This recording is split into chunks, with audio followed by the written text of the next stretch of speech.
నమస్తే. సామాన్యుడి చేతిలో సామాజిక అస్త్రం నంబర్ 1 న్యూస్‌కి స్వాగతం. నేను రవీంద్ర. జనసేనాని పవన్ కళ్యాణ్ తన వ్యూహం ఏమైనా మార్చారా? ఆయన అడుగులు ఎటువైపు పడుతున్నాయి? ఆయన ఒక కొత్త ప్రణాళికతో రాజకీయాల్లో అడుగులు వేస్తున్నారా? ఇట్లాంటి ప్రశ్నలు ఇప్పుడు రాష్ట్ర రాజకీయ వర్గాల్లోనే కాదు, సొంత పార్టీలో అలాగే పొలిటికల్ అనలిస్టులు కూడా దీనికి సంబంధించి ఆసక్తికరంగా చర్చించుకుంటున్నారు.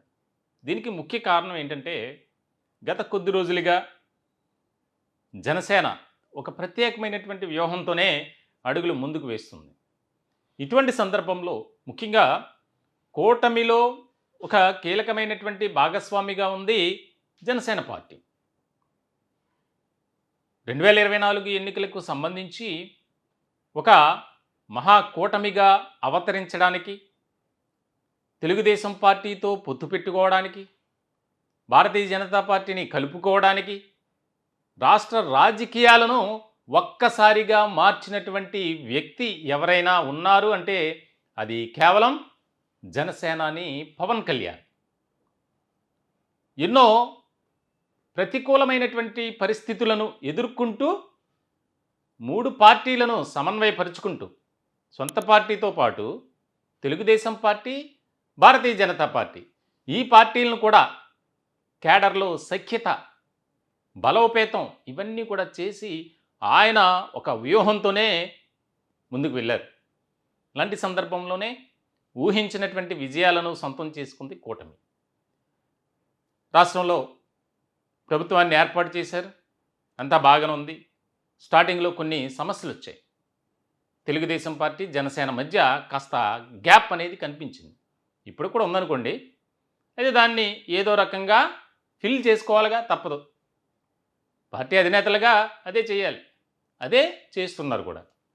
ఇలాంటి సందర్భంలో ఇక్కడ ఒక ముఖ్యమైనటువంటి అంశం ఏంటంటే, తెలంగాణ రాష్ట్ర రాజకీయాల్లో జనసేనాని అడుగు పెట్టబోతున్నారు త్వరలో.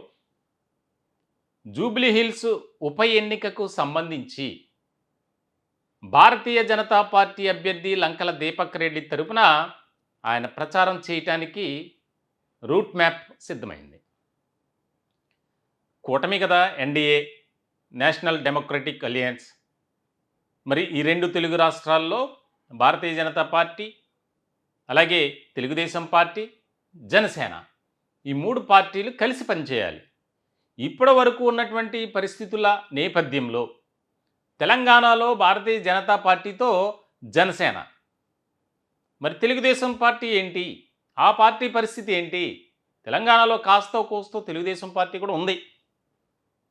అసలు పార్టీ ఆవిర్భవించింది, పార్టీ రూపురేఖలన్నీ కూడా హైదరాబాదు కేంద్రంగా జరిగాయి. కానీ రాను రాను ఆంధ్రప్రదేశ్పై ఫోకస్ పెట్టడం, తెలుగుదేశం పార్టీ కాస్త వీక్ అయింది తెలంగాణలో. ఇలాంటి క్రమంలో గతంలో జరిగినటువంటి పరిణామాలు తెలుసు మనకి. తెలుగుదేశం పార్టీ అభ్యర్థులు అక్కడక్కడ ఎన్నికల్లో ఉన్నప్పటికీ విజయం సాధించలేదు. జనసేన కూడా అదే పరిస్థితి.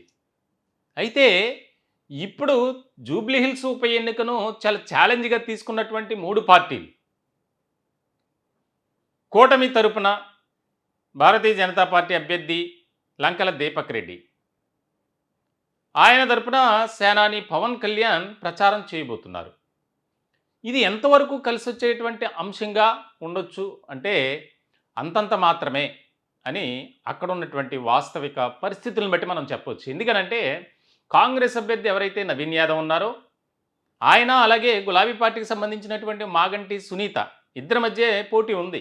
వాస్తవానికి చెప్పాలి అంటే జూబ్లీహిల్స్ ఉప ఎన్నికలో ద్విముఖ పోరే, ట్రయాంగిల్ లేదు.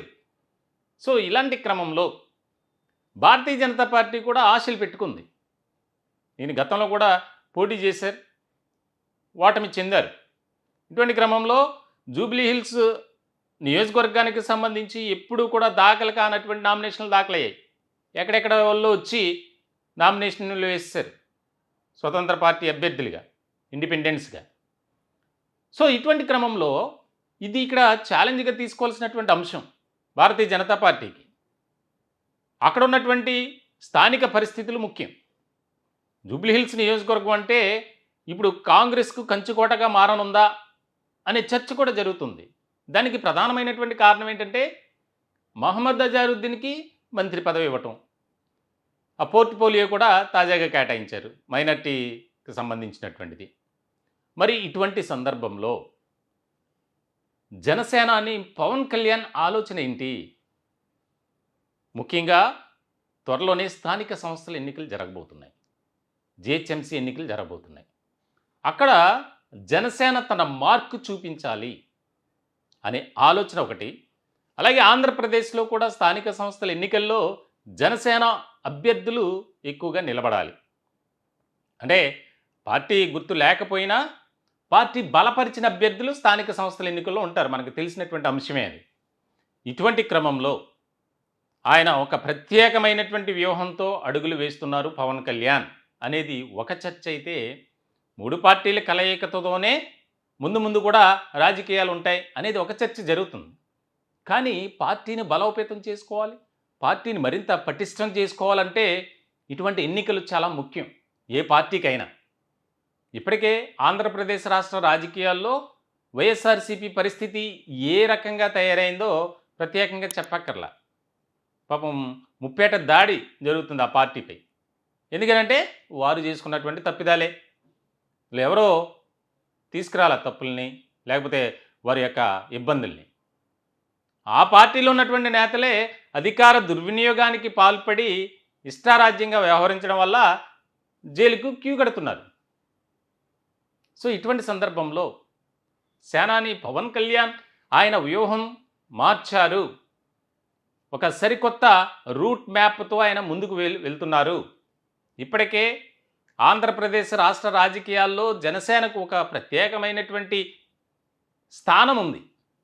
ఎందుకనంటే 2024 ఎన్నికల్లో పోటీ చేసినటువంటి అసెంబ్లీ స్థానాలు 21లో 21 కూడా గెలిచినటువంటి సందర్భం.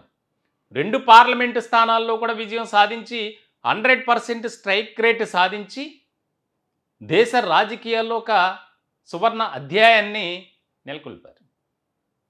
ఒక రికార్డు క్రియేట్ చేసినటువంటి పార్టీ ఏదైనా ఉంది అంటే అది జనసేన, స్థానిక ప్రాంతీయ పార్టీల లెక్కలో. సో మొత్తానికైతే ఆయన ఒక ప్రత్యేకమైనటువంటి వ్యూహంతోనే వెళ్తున్నారు. ఎందుకంటే 10 ఏళ్ల పాటు పార్టీని నడిపించి ఎన్నో కష్టాలు, ఎన్నో నష్టాలు, ఎన్నో ఇబ్బందులు, మరెన్నో సవాళ్ళు అన్నీ కూడా వచ్చాయి. అన్నీ కూడా వాటన్నిటినీ ఎదుర్కొంటూ అధిగమిస్తూ ఒక విజయాన్ని సొంతం చేసుకున్నారు. అదే విధానంతో ముందుకు వెళ్ళాలి.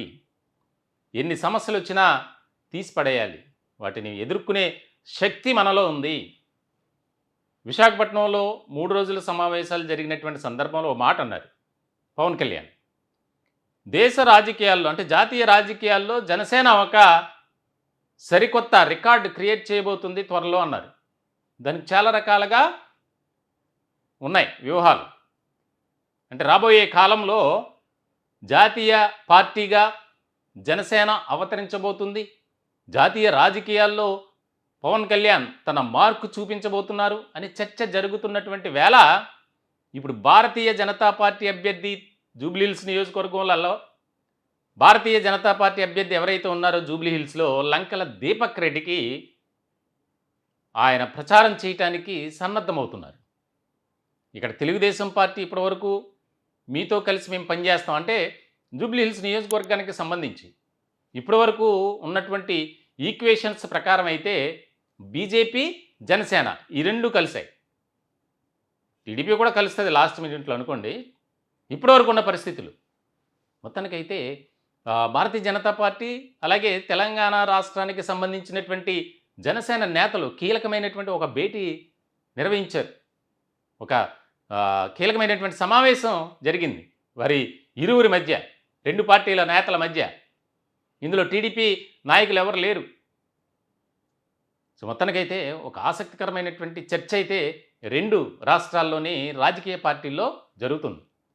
రాబోయే రోజుల్లో ఎటువంటి కీలకమైనటువంటి పరిణామాలు చోటు చేసుకుంటాయా అనేది కూడా చాలా ఆసక్తికరంగా మారినటువంటి అంశం. ఈ టాపిక్పై మీ విలువైనటువంటి అభిప్రాయాలను కామెంట్ రూపంలో తెలియజేయండి. దయచేసి మా ఛానల్ని సబ్స్క్రైబ్ చేసుకోండి. Thank you.